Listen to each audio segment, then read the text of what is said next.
Hey foolish mortals, welcome back to the channel. Tonight we're trading mouse ears for spine-tingling fears as we slip past the pixie dust and dive into Disneyland's darker side. From the unsettled spirit said to wander Main Street after closing, to the mysterious rider who boards Space Mountain but never gets off, the happiest place on earth hides some haunting secrets. So grab your churros tight, dim the lights, and be brave. Because these are the ghost stories Disney doesn't put in the park map. Ready to uncover the magic and the macabre? Then let's hitch a ride and begin. I happened to be in Vegas in March 2025, so while I was reading the posts about people's experiences, this is what was going on with us. Let me be clear, nothing officially happened with my wife and I. We didn't see anything or feel anything, but I did think this was strange. We were staying at the Horseshoe Casino, which is the old Bally's, which is the old MGM. It is where the 1980s fire happened that killed 87 people. What I have read online say people feel things and see things more on the 23rd floor. We were not on the 23rd floor. We were on floor 17. The only thing that did happen, which was strange, but it could happen anywhere, is my wife was doing her makeup in the morning in the bathroom. The bathroom had 2 light switches, and all of a sudden, one of the sets of lights just went off, but the switch was still on, and she turned the switch off, and then turned the switch back on, and the lights came back on. That could have been because of the steam in the bathroom, because it's a little bit older of a hotel. But I think the floors lighting up inside the elevator is more strange. This is what happened to us. We are getting ready to go to bed. We walk into the hallway where the elevators are. We are the only 2 people standing there. We press up. As the door opens, another couple walks into the elevator with us. As I press our floor 17, I notice 19 is already lit up. I have never got in an elevator that came to the ground floor going up, and there was already a previous floor pressed. The couple pressed their floor above us. I didn't see what floor they pressed. Just as it is about to reach our floor, other floors start lighting up inside the elevator, like someone is pressing buttons inside the elevator for it to stop on. My wife noticed this also. She said a total of 5 floors were lit up. 17 US, 19 already lit up when we got on. Whatever floor the couple was going to, and either 21 and 22 or 22 and 23. This all happened just as it was coming to floor 17, our floor. They say floor 23 is the most haunted floor from that fire back in 1980. The next night, it happened again. This time we were watching very closely. We get in the elevator. It's just us and another gentleman. We all enter at the same time. There is no floors lit when we get in. We press 17, he presses 16. All of a sudden, 23 lights up. Just as we got to floor 16, his floor, and he tells us have a nice night. He exits. As the door closes, floor 21 lights up. I snap a quick picture of the buttons. Unfortunately, you can't post pictures on this page, or I would have posted them. The floors lighting up only lit up at nighttime. All the other times we were riding the elevator during the day, it never happened. This happened to me about 9 or 10 years ago, but I still remember it clear as day. It was spring break and I had some time off of school. My mom thought it would be fun to go to Las Vegas with a friend, so my mom, her friend, who we will call D, his daughter, who we will call M, and myself all hopped in my mom's car and headed to Vegas. It was nice because we didn't have to stay at a hotel. Dee's parents lived in a neighborhood close to the Strip and let us stay there for the week. It was a super quick drive to get from their place to anywhere you wanted to go on the Strip. After a few days of sightseeing and wandering the Strip, we decided to just stay in one day and relax. They had a pool and a hot tub, and it was just nice to hang out with everyone. Although, with how hot it was in Vegas at the time, the hot tub wasn't the best idea. While there, Dee's parents went out of town towards the middle of the week, and we had the house to ourselves. Dee told us about how his mom passed away and his dad remarried. He described his mom and how she was a beautiful woman from Hawaii, that she loved the beach and loved his dad and him so much. He showed us pictures of them when he was a child.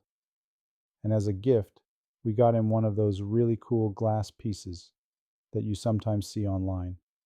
The ones where they etch an image into the glass and then you sit it on a stand that lights up the glass. We chose an image of him, his mom, and dad, and it was all super sweet.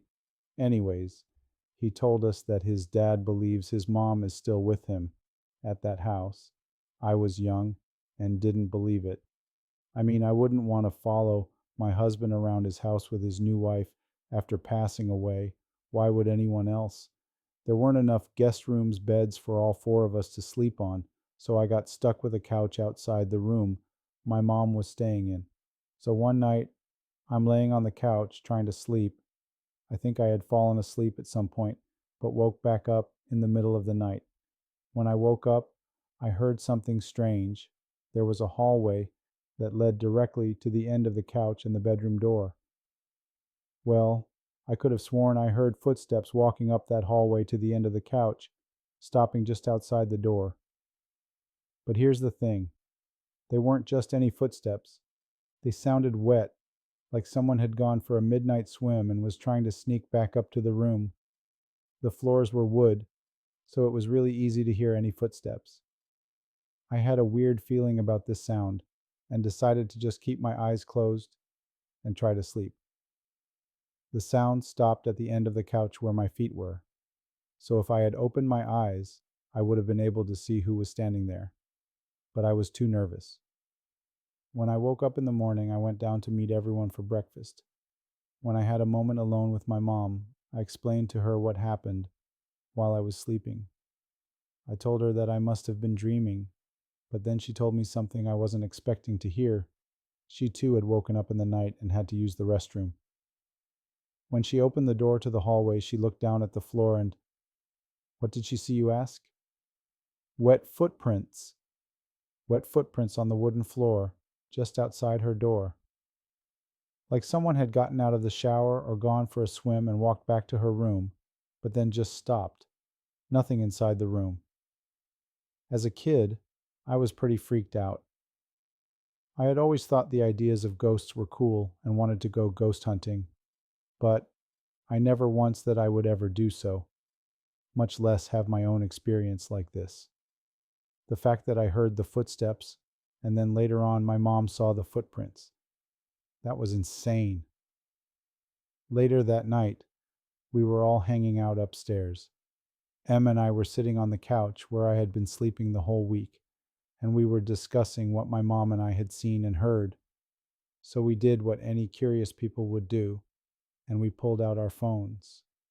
We decided to start recording the room with our flash on to see if we could see any orbs or other signs of ghosts. We got what we asked for. There was a single orb flying around the room. I assure you it was an orb and not a bug or dust. You can tell the difference with the flight patterns and textures. At this point, Em and I were terrified. There was a ghost in the house, and it had watched me sleeping on the couch.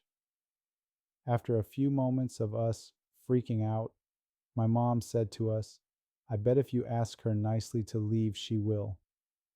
At this point, we hadn't put two and two together and didn't know how my mom knew the ghost was she, or that she would leave.